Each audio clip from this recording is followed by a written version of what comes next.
Here we go, Pokemon HeartGold with only the Donphan-line. Today I'm really happy because I'm starting with the cutest Pokemon of all time, Famp. For base stats, it has 90 HP, 60 attack and defense, 40 speed, special attack, and special defense. This line has a medium fast growth rate, so it's my first medium fast Pokemon that I'm playing in HeartGold. Also, its ability changes. It starts with pickup as a Famp and then becomes sturdy when it evolves into Donphan. Now, I should note that sturdy in Generation 3 and 4 only prevents one-hit KO moves, so like Guillotine and Fissure. This is not going to prevent me from being knocked out with a single hit from a move that does enough damage to knock Donphan out. But since solo challenges generally have the Pokemon I'm using over-leveled, and Donphan and Famp are both mono ground types, I don't think I'm ever going to get one hit by the opponent's moves. Maybe until the late game, I could see Red potentially one-hitting with a move like Hydro Cannon. Okay, so for move pool, Famp starts with Odor Sleuth,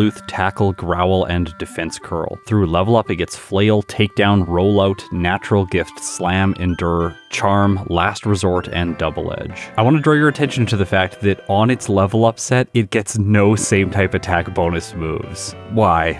This is such a Generation 2 design quirk. I'm so sad that they kept it around for Generation 4. Also, things don't get better when you look at the TM and HM learn set. There is one ground move, but it's Earthquake, and that TM is all the way in Victory Road. For coverage, I get things like Iron Tail, Rock Tomb, Rock Slide, and Rock Smash. Yeah, Famp does not get good moves. Now with Typhlosion, I really wanted to use Hidden Power Ice, and with Famp, Hidden Power Ground would actually be pretty nice. I'll just flash Donphan's move pool up on the right hand side of the screen for a moment here so that you can see what it learns, and it does get Magnitude, but it learns it at level 19, and Famp evolves into Donphan at level 25. So even once I've evolved, I won't have access to a same type attack bonus move. This is absolutely disastrous. I'm not going to get a same type attack bonus move until I get to the move reminder, and then I could have Magnitude, and just around the corner at that point in the game, I will get Earthquake. So in the first third to half of this run, I'm going to have to rely on rock and normal type moves. Today, the rivals team is going to be Chikorita, of course. Bayleaf is terrifying in Azalea Town, as all of you should know. Sprout Tower is mandatory in HeartGold. I was a little bit worried about the first Sages because they all have 3 Bellsprout on their team, and Vine Whip is super effective. That said, Famp can just barely squeeze through the first battle, and because of that, it's going to make it through the remainder. On the top floor, the Bellsprout are at a higher level, 6 now, but Famp is also a higher level, and there's only 1 Bellsprout per team, so I don't have to worry as much. Also, I now have Takedown, and while this move does deal recoil and have a 15% chance to miss, it has far better damage when compared with Tackle. I had no problems with Elderly, so Sprout Tower's finished off. Before Falconer, I head onto Route 36 and pick up the Rock Smash HM as well as the Hardstone, 2 items which could be useful in the next portion of the game. Rock Smash for rock types, and Rollout for basically everything else because Famp does get access to Defense Curl, which increases the amount of damage Rollout does on its first turn. These 2 items aren't really useful right away though because Falconer is next, I don't have Rollout yet, and Rock Smash would only deal neutral damage, so Takedown is still going to be the better option.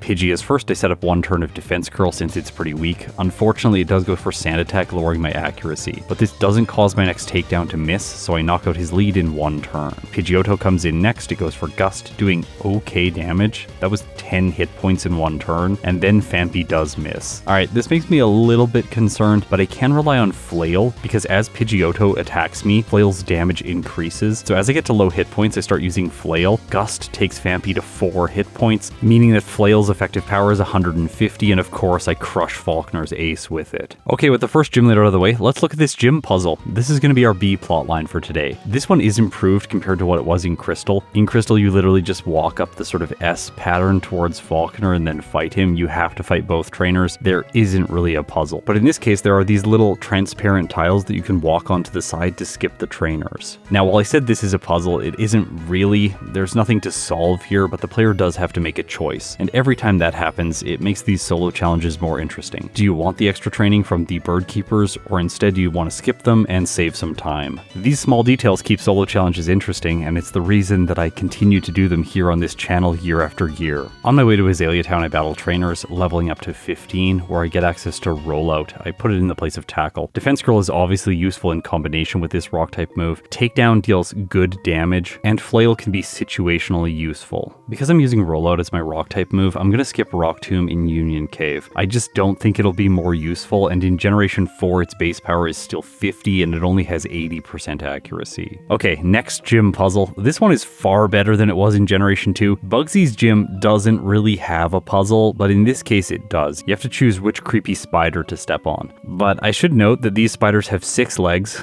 unlike Ariados, which has 4, and real spiders, which have 8.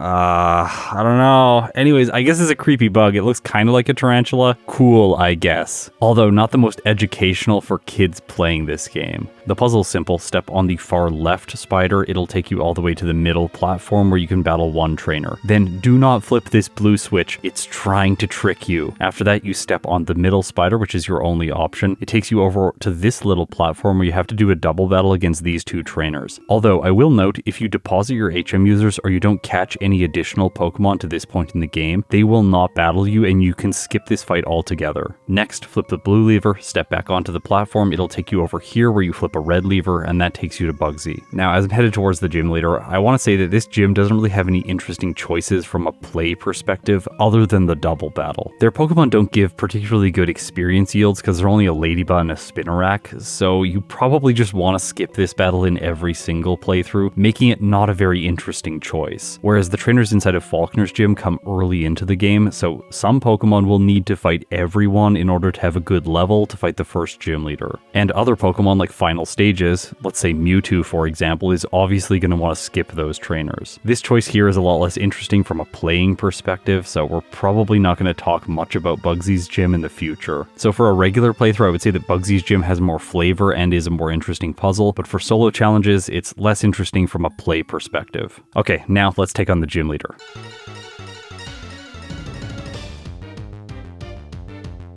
Scyther is first. Now I can go for Leer and Focus Energy, and while it's doing that, I want to set up Defense Curl and then use Rollout. I was hoping that it would choose both of its setup moves, and it does, which is perfect. Rollout does 4 times damage, and it one-shots the Scyther lead. I have a chance to learn Natural Gift, but no, Fampi's not going to need that. Next is Metapod. Rollout continues to one-hit, increasing in power with each turn, and as a result, Bugsy is an easy sweep for my tiny elephant. Okay, one small trick coming out of this gym puzzle, you can flip the switch next to Bugsy and then step on the platform, which takes you directly back to the center, and this minimizes the amount of time that you spend exiting the gym. Okay, so things have been going quite well with Fampi in the early game, no real challenges, but that's all about to change against the rival. There are 2 primary problems in this battle. Currently, the Ghastly and I are speed tied, meaning even if I attack it right away, it can still land a move like Curse or Lick, potentially paralyzing Fampi. Both of these status conditions present problems for Rollout. Paralysis can break my combo, and Curse is going to knock me out likely before I get through the remainder of his team. Also, without Defense Curl, I wasn't sure if Rollout was going to do enough damage to one-shot the Ghastly, so I do get hit by Curse here. As a result, I am going to lose because I just take too much damage every turn. On the following 2 battles, Ghastly uses Curse right away, and I'm just going to take a quick reset every time this happens. I figured that eventually the Ghastly would use a move like Spite or Mean Look, wasting a turn, and this would give me the opportunity I need to get through the remainder of his team. It happens. The Ghastly chooses Spite. Even though I miss with Rollout, my next attack will still do the same amount of damage. Ghastly uses Curse, but I push forwards, seeing if I can win.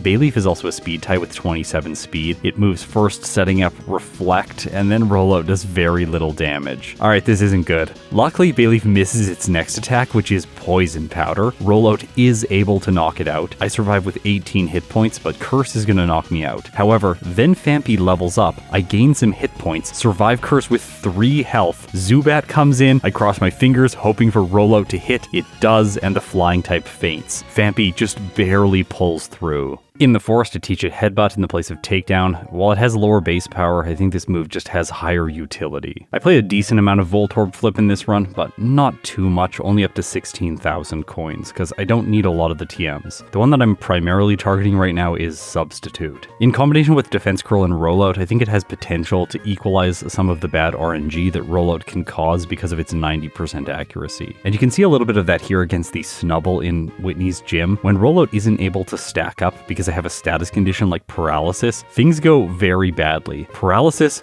Plus, the Snubbull flinching me with Bite way too many times makes this battle very scary. Eventually I stop trying to use rollout, it's clearly not working. I go for headbutt instead, and this does allow me to squeeze out a victory. Whitney's gym is clearly the least interesting of the first 3 gyms. There isn't really a puzzle here, like it's kind of a maze featuring 2 different levels, but there are 2 trainers you have to face at the very end in order to get to Whitney, and you can skip everyone else. It still does kind of look like a Clefairy Generation 4, and while that is a cute touch, it doesn't make this an interesting experience to play through once you know the path through the maze. So kind of cool on a first playthrough, but after that just sort of useless. I'm probably never going to talk about it again in this series.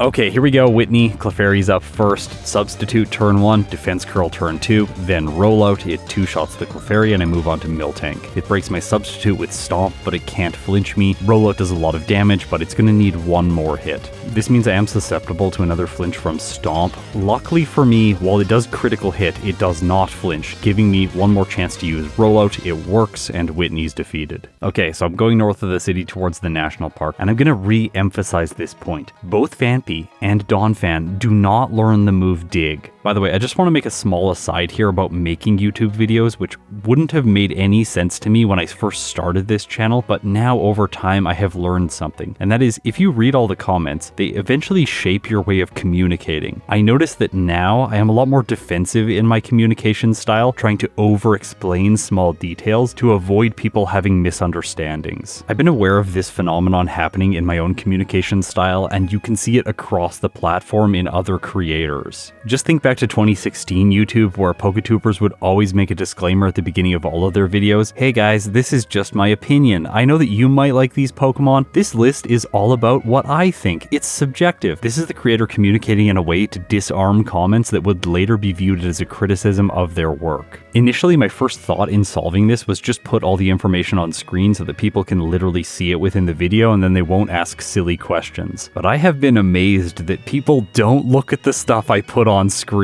And I pay 2 video editors to ensure that the stuff that goes on screen looks good and is informative. Going forward with the channel, I'm going to try to communicate less defensively and respect your judgment a little bit more. I think that you can look over and see that Famp can't learn Dig. I have personally been becoming more and more aware of this defensive communication style on YouTube as a platform and online in general. I don't think it really helps us get more insight into these games. I don't think it makes the discussion more interesting, so I'm probably going to try to avoid it going forward in the future. I want to be as direct as possible about my experience playing the game. I want to tell that story, and I also want to provide some insight in case you want to play these runs yourself. So I'm going to stick to doing that, and I'm going to avoid this defensive communication style as much as is humanly possible. It's going to take some time to weed it out because it has become habit over the last 4 years. Okay, let's head into Ecruteak City, and here, fighting the 1 rocket inside of the dance hall, I level up to 25, where Famp can evolve into Donphan. While it loses all of its cuteness, it has a kind of silliness because Donphan is supposed to be a tire, which I absolutely love, and it makes sense that thematically it would be using moves like Defense Curl and Rollout throughout the rest of the playthrough. Let's quickly go through the evolution graphic and talk about how it changes as a Pokemon in terms of base stats. Donphan is a major upgrade over Famp. While the HP stat doesn't change at all, and the speed only goes up by 10, it gets a 60-point increase to its physical stats and a 20-point increase to its special stats. I think it goes without saying, but 120 base attack and base defense are fantastic. Now, the move pool also changes just a little bit, so I get access to Fire Fang and Thunder Fang through the move reminder for good coverage. I could also potentially use the move reminder to get Magnitude, but I don't think that's the correct choice. Now, before I said I would only have access to Earthquake once I get to Victory Road, but Donphan can learn this same type attack bonus move through level up, but I have to get all the way to level 46. And if I just level up normally without using rare candies, that's probably going to be around Clair anyway. So for now, I have to rely on Rollout, and I have to take on the rival again with it. This time though, I have Substitute, which can block Curse, so I don't have to worry about the downsides of the previous battle. After setting up Defense Curl once to improve base Rollout damage, I then knock out the Ghastly. Now, notably, I have not tracked any of these sub-statuses and counters in battle. These are things like Rollout's counter, the Metronome counter from the item, things like that. So I can't show you the effective power of Rollout as it scales up during the battle. So just have to imagine its effective power increasing every turn. Things don't go well here against the Bayleaf. It breaks my substitute. I'm not doing much damage. It uses synthesis, but rollout does take it out. However, I'm poisoned with orange health by the time the Zubat comes in. It confuses Donphan. I do knock it out, move on to the Magnemite. But this is where things go wrong. Rollout does not have the damage to one-shot the Steel type, and Sonic Boom finishes me. In Pokemon Crystal, I have only recently started to use rollout more and more. I have avoided it historically because of this inconsistency. If it misses at the wrong point in the battle, then all of the damage ranges get offset, or they're not able to stack up enough by a key Pokemon. If I was able to one-shot the Magnemite, like I am in the next battle, then this fight's just completely simple. Okay, next gym puzzle, it's Morty's gym. I actually really like this one. I think the aesthetic is kind of cool. Every time you beat the trainer, the light beside the trainer goes out, and then you have to remember how to carefully navigate by them. There are no real interesting choices here from a play perspective though. If you do fall off the ledge and then go back to the beginning of the gym, the light has relit so that you can walk by the trainer seeing where the path is. So from an aesthetic point of view, fantastic puzzle, but unlike Generation 2 where one of the trainers is optional, in this case none of them are, so less player choice and as a result not very interesting from a solo challenge perspective.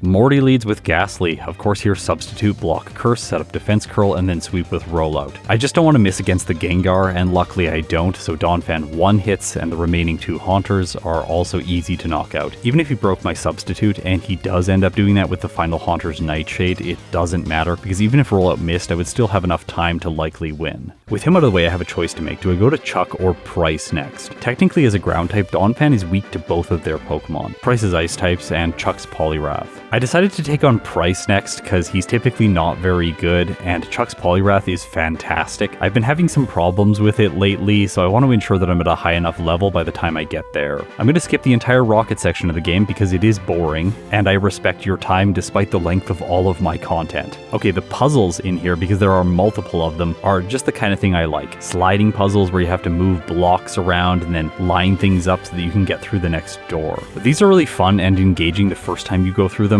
but after that there are some spinners which you can technically dodge, but generally throw a wrench in the consistency of these solo challenges. This puzzle is very similar to Whitney's gym, but I think the aesthetic is much better, and there's much more that you have to like brain through the first time around. But again, from a solo challenge perspective, it's not really interesting in terms of gameplay. There are more optional trainers in here, so there is some experience that you might want to collect before you defeat Price. That's really the only choice I have to make though. And in this case, I am going to do the extra training with Donphan, because I want to see how close I can get to level 46 as fast as possible. Maybe if I use some rare candies before Chuck, I can get access to Earthquake to manage his Poliwrath a little bit easier. Price leads with the Seal, one of my least favorite Pokemon. I set up Substitute, Tank, and Icy Wind without my defense breaking. That's perfect. I go for Defense Curl. Icy Wind then breaks my Substitute, but I can just re-establish it. Then Seal goes for Hail, not attacking. This is perfect. While I'm going to take chip damage every turn, it gives me time to set up Rollout before his Ice types come in. Dugong is a one-hit with the Rock type move. Piloswine comes in next. Rollout misses and Blizzard breaks my substitute. Luckily the Hail stops, so Blizzard will not continue to bypass accuracy checks, but the Piloswine is so much better than it was in Generation 2. It also has Hail, and it has other options like Ice Fang and Mud Bomb. Gone are the days of it spamming Mist and Fury attack. I go for Headbutt hoping for flinches, but I don't get one, and Blizzard connects, knocking Donphan out. Okay, this is another example of a rollout-induced loss. In the next battle, when I don't miss against the Piloswine, it goes down to a single hit from Rollout. Coming out of this gym and heading towards Olivine City, I am now level 37. Gotta make sure I use my repels. I almost ran into an encounter in the grass just a little bit before, and then I proceed through the grass and I do get an encounter. In this case, Raikou. Whenever this happens, of course, I have to throw a Pokeball at it to see if I catch it. Eventually I might, and I did hear a story from Speedrunner and Steve M Plays that the person that works on their overlays, MVF, was actually doing a test run in Pokemon Crystal, and in that run, he ran into Raikou, threw a Pokeball at it, and caught it. I'm waiting for the day that happens to me, but unfortunately today isn't the day. Okay, let's talk about the sea. I'm going to fight optional trainers here to level up, but I'm also going to fight specific trainers, the ones along the right-hand side and the bottom side of the sea. Normally in Pokemon Crystal, I always go along the top and the left-hand side because there are less trainers over there.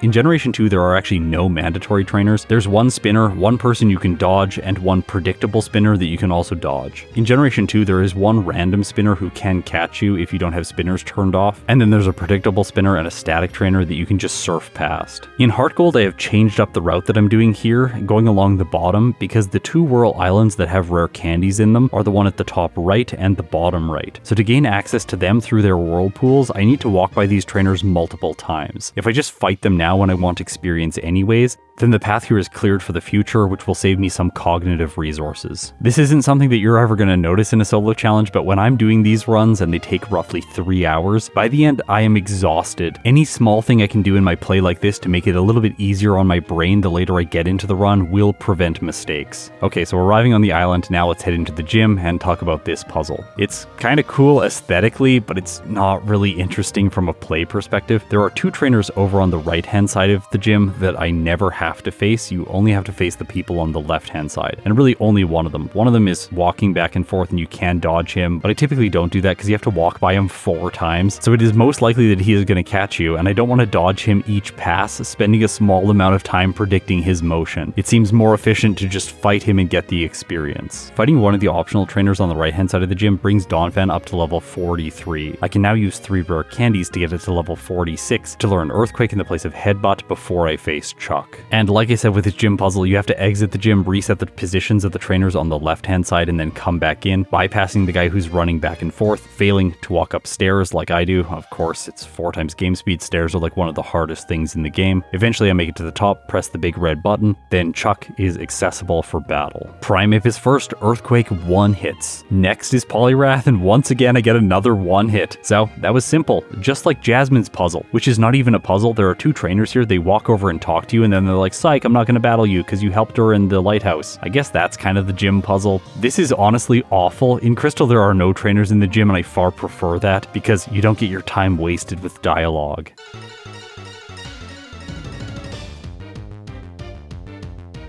Okay, Jasmine, this is going to be simple. Earthquake the Magnemite, Earthquake the Steelix. It isn't a 1-hit, but that doesn't matter because it just uses Sandstorm, which does nothing against a ground type. I knock it out on the next turn and then clean up the final Magnemite. Okay, check out this difference between HeartGold and Crystal. I fly to Mahogany Town because my goal is to go to Blackthorn City to talk to Santos, who gives you the soft sand. Its location was changed between the games. It is no longer down with the cool trainers south of Goldenrod City. Thing is, there's this little guy blocking my way in Mahogany Town, and he will not let me pass until the rockets have been defeated in Radio Tower. In Generation 2, he does exist and he prevents you from walking out on this route, but he disappears after you obtain your 7th badge. So you can go to Blackthorn City and obtain things like the Nevermelt Ice before fighting the rockets. But unfortunately today, I'm not going to get the soft sand before I finish the plot line. Petrol is fairly annoying. The only reason this fight is fairly consistent is because I have access to Substitute. It allows me to block poison as well as moves like Self-Destruct or Smokescreen. I can't use Earthquake because all of these Pokemon have Levitate, so I'm relying on Rollout, which is of course fairly inconsistent. Okay, rival time. Finally in this playthrough, I don't have bad luck against him and I defeat him here on my first attempt. I finish off the guy with Houndoom, completing the plotline, and then before going to Blackthorn City, I go south of Violet City before Azalea Town and pick up this one hidden heart scale. Inside Blackthorn City, I can now use this to grab a move. I have to choose between Fire Fang and Thunder Fang. They're both pretty convenient for Donphan. It's weak to water, grass, and ice types, so Thunder Fang covers water types, and Fire Fang covers grass and ice types. It seems initially like Fire Fang would be better covering 2 weaknesses out of 3, but Thunder Fang will be more useful. There are a lot of prominent water types coming up, including Clair's Gyarados, which is just around the corner. And there aren't really many good grass types for the remainder of the playthrough with the exception of Erica's team.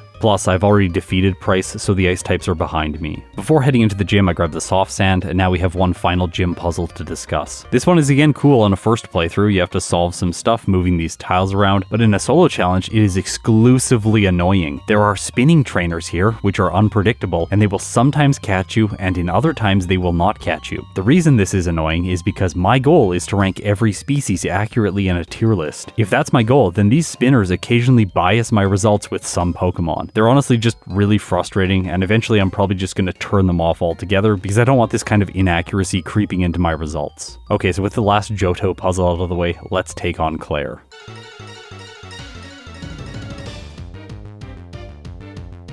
Gyarados is first, Thunderfang 1 hits despite Intimidate. Kingdra comes in next. I figured I'm gonna have to 2-hit this thing with Earthquake, and I will be able to do that even with the Citrus Berry. Turn 1, Kingdra missed Hydro Pump, and that is incredibly lucky, because the second one does massive damage, and I wouldn't have been able to survive 2. My next Earthquake knocks out her ace, and I move on to the Dragonairs. Provided I'm getting 1-hits here, I'll be fine. The first one goes down to a single hit, leaving only the question, was that a bad damage roll? And it looks like the answer is no. The second Dragonair goes down, and I earn myself the 8th badge. Okay, time for the Kimono girls. This is one of the most frustrating spots in Pokemon HeartGold. You have to battle 5 of them in a row without the ability to heal. Umbreon survives a single hit from Earthquake, so it has a chance to attack. It uses Confuse Ray. Donphan hits itself. I get crit by Dark Pulse, which takes Donphan just above half health before I move on to the Espeon. Now I should mention here that Donphan is based off of a tire, and it's slow, which doesn't make a lot of sense. So Espeon moves first, hitting with Psychic, bringing me to orange health before I knock out the second evolution.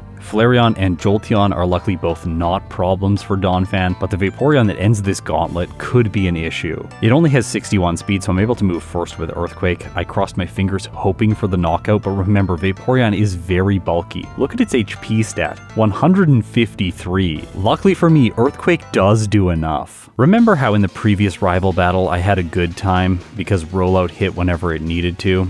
Yeah, that's not gonna happen this time around. The Meganium sets up with Reflect, then uses a bunch of Synthesis after poisoning me, so my health gets sapped away at. Haunter is next, Rollout misses, I tank a Shadow Ball, which is now special, so it goes up against my lower defensive stat. Donphan takes poison damage and faints. It goes even worse in the next fight because I get Good Luck, and the Good Luck turns bad because I crit the Meganium, bringing it down to low red health, giving Petal Dance more damage because of Overgrow. Right now is an appropriate time to reflect on the fact that 7 of my 8 resets have been to the rival. The only exception was against Price when Rollout missed on the Piloswine. Luckily for this battle, 3rd time's the charm. I finally managed to finish the rival and move on to the Elite Four.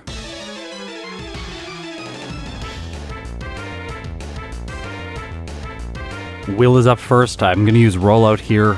Because I'm two-shotting the Xatu, I'm going to run out of Rollouts by the end of the battle. But the final Pokemon he sends in will be another Xatu, and I don't anticipate that it's going to be a problem. I one-shot the Jinx, the Slowbro, and move on to the Exeggutor, where Rollout misses. The Grass type establishes Reflect, uses Hypnosis, putting Donphan to sleep, and then uses Psychic to slowly knock me out. While I do eventually wake up, Rollout does almost no damage, and that's that. When Rollout doesn't miss, I just one-shot the Exeggutor, move on to the final Xatu, and I can use Thunderfang to knock it out in a single hit. So still there have been no non-rival, non-rollout induced resets. Koga's next. I'm a ground type, so he's really easy. The Fortress survives hits, it's annoying, and then the Crobat continues being annoying, raising its evasion, so I miss with Thunderfang, but I'm still able to knock it out. Bruno, this one is really easy. I just spam Earthquake and knock out all of his Pokemon. I even one-shot the Machamp, which I wasn't expecting. Also, I do want to draw your attention to the fact that the Onix has Dragon Breath, which is a special move. Onix has 43 special attack. I don't think there's going to be a single scenario where that's the right move for it to choose. Why did the developers even give it this move? It's so strange. Okay, time for Karen. Up first is Umbreon, which is really annoying because it likes to set up its evasion so that Rollout can't get established. I have to slowly chip away at it, and in this case, I don't even make it by Karen's lead. In some ways, this is still related to Rollout missing. It needs to set up a combo. If it can't do that because of Double Team, then I'm not able to win. Well, that's not really true because there is another option for me. Instead of letting her set up, which doesn't seem to be the right choice, I'm just going to spam Earthquake and Thunderfang to knock out the Umbreon as soon as possible. Then I can one-shot the Vileplume using Earthquake and move on to the Gengar. Here I take my time setting up Substitute and then I knock it out using Rollout, establishing my combo. But I lose my Substitute in the process. This is slightly problematic because the Houndoom has 108 speed, so it moves first, hitting with Flamethrower, but Donphan survives with 1 hit point and knocks out her ace. But then Murkrow comes in, Rollout misses, and it knocks me out. Okay, let's try this again. Knock out the Umbreon as soon as possible. One-shot the Vileplume with Earthquake. Set up Substitute on the Gengar and knock it out using Rollout, setting up my combo. This time, I don't lose my Substitute though, and that's the key difference, because now Houndoom will break my Substitute or just set up Nasty Plot. It goes for the latter of these options. I knock it out, move on to the final Murkrow, and with my Substitute in place, I have won. Time for the champion.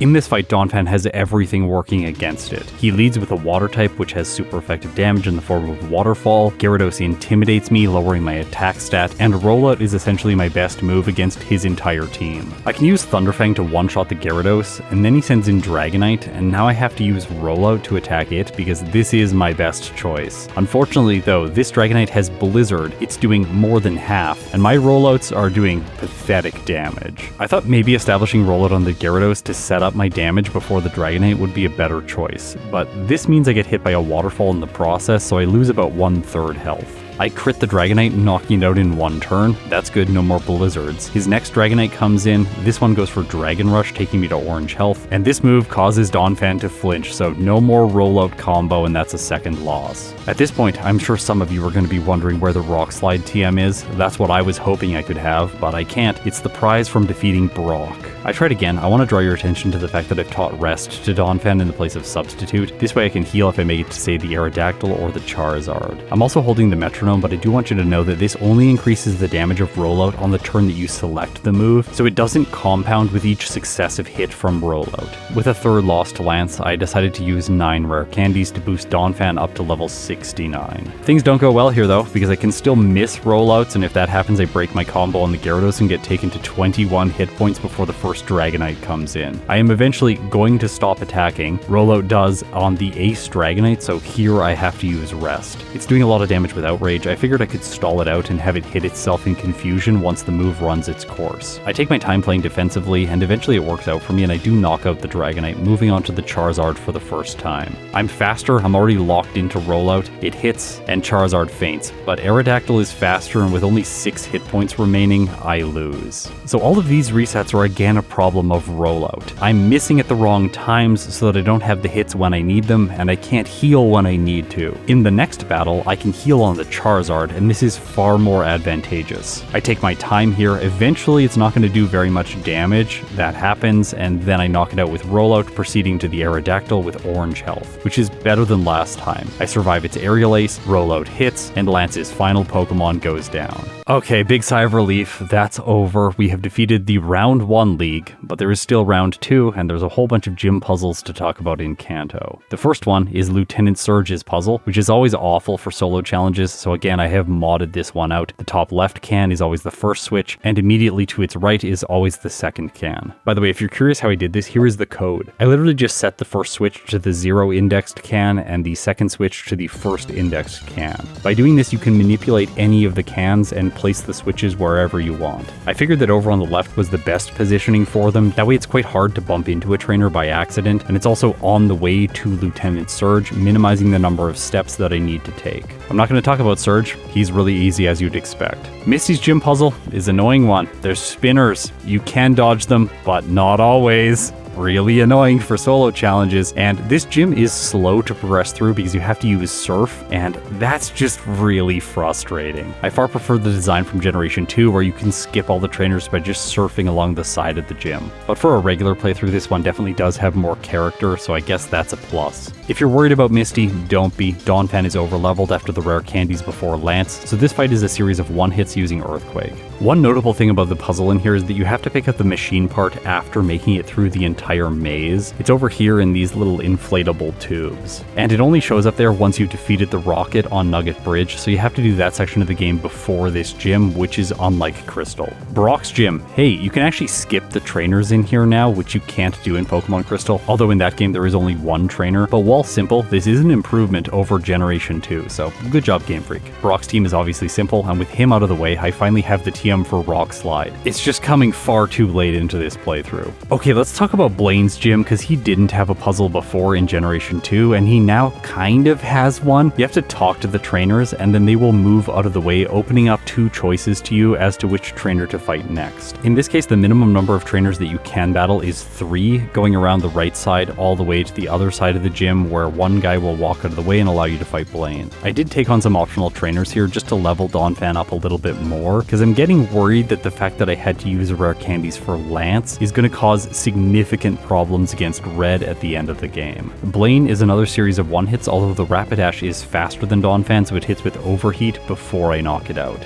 This speed interaction is a bad sign of things to come. Janine's gym is largely the same as it was in Generation 2, nothing really to say here, especially about her as a trainer. She's still really bad. Okay, let's talk about my least favorite puzzle in the entire game. It's inside Erica's gym. This place used to be easy to navigate, but instead they have put a bunch of 3D stuff in the way so you can't see where the path is, and you just constantly bump into the wall trying to find the groove where you need to slip through onto the next path that you can see. I genuinely hate this puzzle. It caused so much frustration the first time I went through it this year, which was the second time in my life, and every time I get here, I get a little bit frustrated. Now, on the upside, you can skip all of the trainers, which is nice, but this place still wastes a bunch of time. And you know how in some later generations, when you make it to the gym leader, there's a teleport pad that will take you back to the beginning of the gym so you don't have to walk all the way back through the puzzle? Yeah, this doesn't exist in Erica's gym. You have to walk back out through the puzzle, which is awful. Now, I will talk about the Erica fight in this case. I still have not taught Rock Slide, but I have taught Fire Fang by this point in the game. You get another heart scale in Vermilion City. It's over here. I'll just show the B-roll of me picking it up now so you know where it is. Now that I have coverage against grass types, this really isn't a problem for Donphan, so I don't even have to worry about her chlorophyll strategies. Okay, so now are you ready to get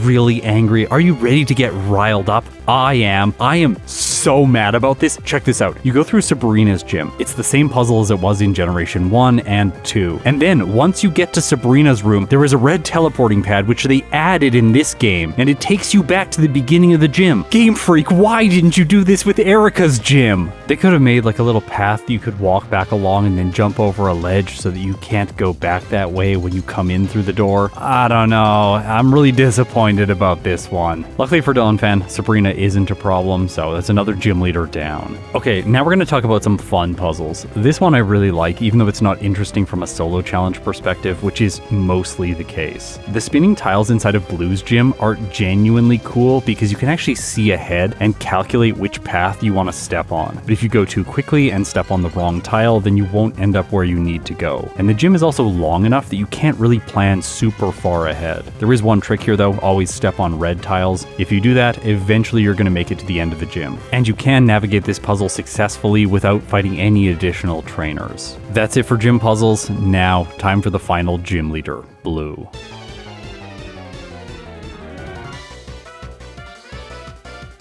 Executor is first, I miss a Fire Fang, and because of that, Leaf Storm devastates Donphan. Okay, so does Fire Fang one hit? Because if it doesn't, this is a really bad matchup. Luckily for me, Fire Fang is able to get the one hit on the Executor, so I can avoid Leaf Storm. Blue sends in Gyarados next, so this is bad for ground types, because I get my attack lowered by the second Pokemon. Luckily here, Thunderfang still has enough damage to one-shot. Arcanine is next. Oh, more unfortunate stuff for mono ground types. A second attack drop from the third Pokemon. Because of it, I'm not able to one-shot. Arcanine goes for Flare Blitz, burns Donphan, cutting physical damage, and recoil damage does knock it out, but because of the burn, I only do a third to the following Rhydon, so this is a reset. If Arcanine doesn't burn me, then I can do more than half to the Rhydon and knock it out in 2 hits, having more than half health for the Machamp. But I have to knock it out over 2 turns, so I take more damage before the Pidgeot comes in. Also, this is the moment where I should mention that the abilities for the enemy Pokemon are not being correctly displayed on the right-hand side of the screen. So Machamp here does not have Guts. Instead, it has no guard. That means Dynamic Punch is always going to hit. Because of this, I'm confused by the time the Pidgeot comes in, and then it uses Whirlwind to switch me out. I don't know why it did that, because I had -2 attack and confusion. I guess it's just trying to help me out. Although, I switch back in, use Thunderfang, fail to get the knockout, and Pidgeot wins instead. So the way I make it through this battle is kind of hilarious. Thunderfang paralyzes the Pidgeot. I attack one more time, it eats its Citrus Berry, and then I'm forced out with Whirlwind. I switch back in, Paralysis prevents an attack, and then I knock it out with Thunderfang. I didn't really solve that fight, I just lucked through at the end. That leaves me a little bit worried for what is to come, because this is where HeartGold gets very difficult,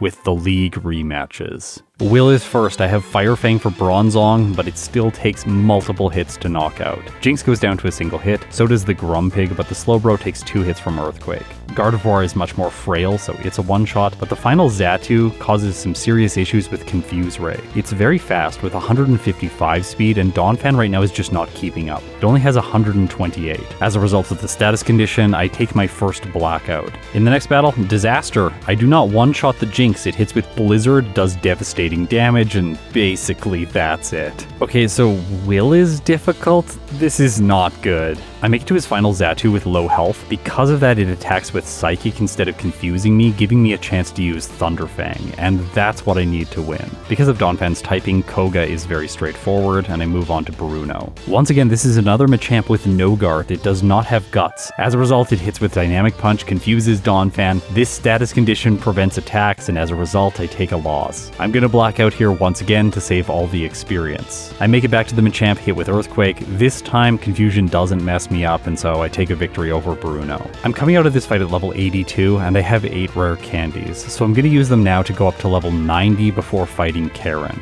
There is no way that I'm going to be faster than the Weavile. It has 178 speed. Donphan has 149. Still, this fight's fairly straightforward. Fire Fang for the Ice type, then Earthquake for the Spiritomb, it one-shots, Earthquake for the Houndoom, which I am now faster than, Thunderfang takes care of the Haunch Crow, and Earthquake manages both the Umbreon and the Absol. Okay, I made a little bit of a bet, which was I'm going to use the rare candies before Karen to make her easier, and hopefully this will be enough for Lance. Here I'm still trying to use Rollout against him, and it is working fairly well. I get through the Salamence, the Gyarados, and the Altaria. But then on the Ace Dragonite, my move has run its course, and I don't really have a good option. This is the moment where I was really longing for access to Ice Fang. While Fire Fang has been useful, having Ice Fang instead would just be far better coverage. It would still do super effective damage to Blue's Executor, and it would be able to one-hit most of Lance's team. Without being able to do that, if Rollout doesn't give me the proper turn counts, then I'll have to restart it on Altaria, and it can use Perish Song and completely mess me up.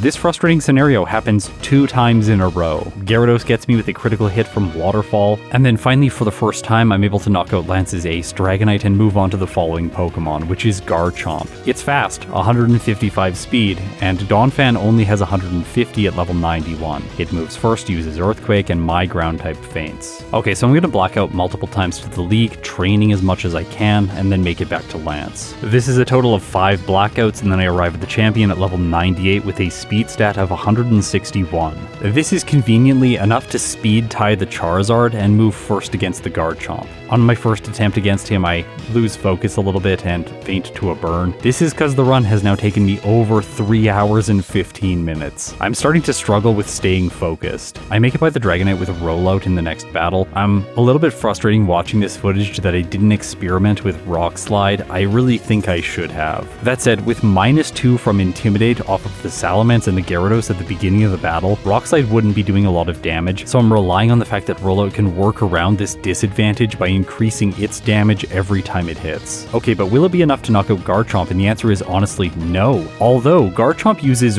Roar, and I have no idea why it did that. Because of this, I'm able to switch back in and not have my attack cut anymore. This gives me the knockout with Earthquake, Last is Charizard, and Rollout does 4 times damage, so I finish his team off. That's not really a satisfying way to win, but this is a first playthrough, I'm gonna take it. Now, let's move on to the final challenge in HeartGold, Pokemon Trainer Red.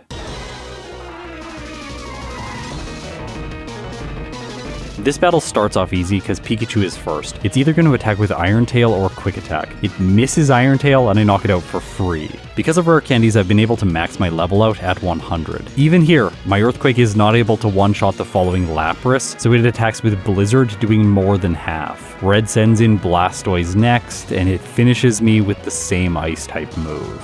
Okay, this is really bad. I don't have access to a setup move. The Soft Sand probably won't increase my damage enough to one-shot both of the Lapras and the Blastoise, and even if I do make it by them, there are still 3 Pokemon remaining on Red's team, and the Snorlax does have Blizzard, which I will remind you bypasses accuracy checks because there is hail at the top of the mountain. In the next 2 battles, I don't even make it by the Lapras because Pikachu is attacking me successfully now. Okay, so there might be a way to get through the Pikachu with more damage for both the Lapras and the Blastoise, and I can't believe I'm saying this, but it is using Rollout. This move has been both a curse and a blessing throughout this entire playthrough, and here, it can do enough damage to one-shot the Lapras. If I just don't miss against the Blastoise, I'm gonna knock it out, and I do. Okay, Venusaur is next. Rollout hits, knocking the Grass type out, and then Red sends in Snorlax. This is unfortunate because when it hits with Blizzard, it's doing more than a third, so I can't heal with Rest. Unless it doesn't critical hit, and I can heal enough times to stall it out.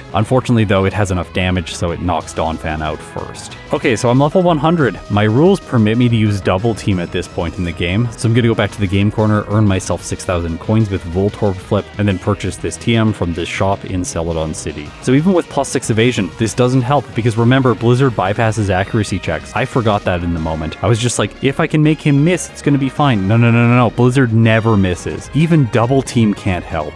Well, that's not entirely true. And this is why I like this rule set, permitting double team at the maximum level, because there is a way around this. If I go just past Tojo Falls into this little house, I can talk to this old lady, and she gives me the TM for Sandstorm. Now I have a workable and hilarious strategy against red. In this case, I'm using Earthquake, Sandstorm, double team, and rest. Hopefully you can see what my mistake is here. Establishing Sandstorm cuts out the hail. Double team means I likely won't take damage. Rest gives me security because I can heal up, but Earthquake does not give me a way to attack the Charizard. In what is a twist of cruel fate, this is the moveset that I end up working with. I'm gonna go Sandstorm, Rollout, Double Team, and Rest. I decided to take Rollout all the way to the end instead of Rock Slide, specifically because I thought that I would knock out Red's Pokemon faster when using Rollout. Once it gets going, it really is powerful. In this case, I have to rest up on the Blastoise, but because of Double Team, I am just barely able to survive. Rollout gets going again, Blastoise falls after being healed,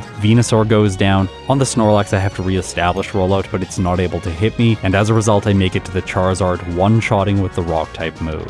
Donphan clocks in with a final time of 3 hours, 40 minutes, and 16 seconds, with 38 faults at level 100, with a game time of 10 hours and 59 minutes. I had to rely on double team to do this, but I find it kind of fun that I had to do this with Sandstorm and Rollout. It's not the most mindless double team usage that I've ever had, but I think this run exposes a fact about HeartGold. If you are not allowed to use evasion boosting moves even at level 100, this game is likely going to be impossible for a lot of Pokemon. Now with Donphan there is a way around this. On Mount Silver's Peak, on certain days, including the anniversary of the release of Pokemon Gold and Silver in Japan, you will see Diamond Dust instead of Hail. This weather condition does not do damage every turn, and it doesn't allow Blizzard to bypass accuracy checks. At the beginning of this series, I contemplated using Diamond Dust at the end of every run, so that Red would be just a little bit easier. Although I eventually decided against this because his team seems so focused around using Blizzard and bypassing the accuracy checks with the intended weather effect. This is just a rare Easter egg, and maybe you don't like my choice here, but personally, I think I need to lose more of these solo challenges. Up until now on the channel, the reason these videos have been engaging is because we're trying to see how fast a Pokemon can win the game. In almost every scenario, even with really bad Pokemon like Coughing for example in Generation 2, we're not really questioning the fact that it can win. But now at HeartGold, for the first time, I'm starting to wonder if there might be a bunch of Pokemon that just can't win. And to me, that is a really exciting prospect. Okay, so now let's rank Donphan in the tier list. Ampharos got a time of 3 hours, 50 minutes, and 34 seconds, and its game time was 9 hours and 48 minutes. Today, Donphan's real-time performance was better than this, so it earns itself the only placement in the F tier. But its results of 10 hours and 59 minutes of game time is worse when compared with Ampharos. This is just because Ampharos had so many resets to Red trying to win with Charge Beam, whereas Donphan just had to level up and waste more game time. What that suggests to me is if I play these two runs again, Ampharos will eventually eclipse Donphan and be the better Pokemon to solo run the game with. Okay, to conclude this video, I just want to say I'm a little bit disappointed with Donphan. In Generation 2, ground types are fantastic for solo runs because they can set up for free against Red using Curse on the Pikachu, but Curse is no longer a TM in these games, so unless the ground type gets access to Swords Dance, it doesn't have the same type of advantage at the very end. And just like in Generation 2, HeartGold becomes the most difficult in the very end.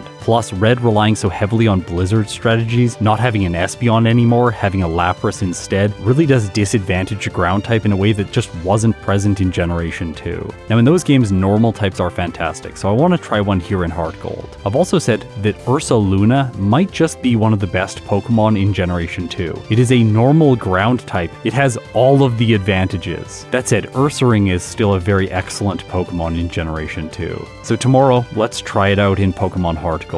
If you support me on Patreon or through YouTube memberships, thank you so much, it means the world to me. Now, if you have made it this far, you are incredible. I'll see you tomorrow.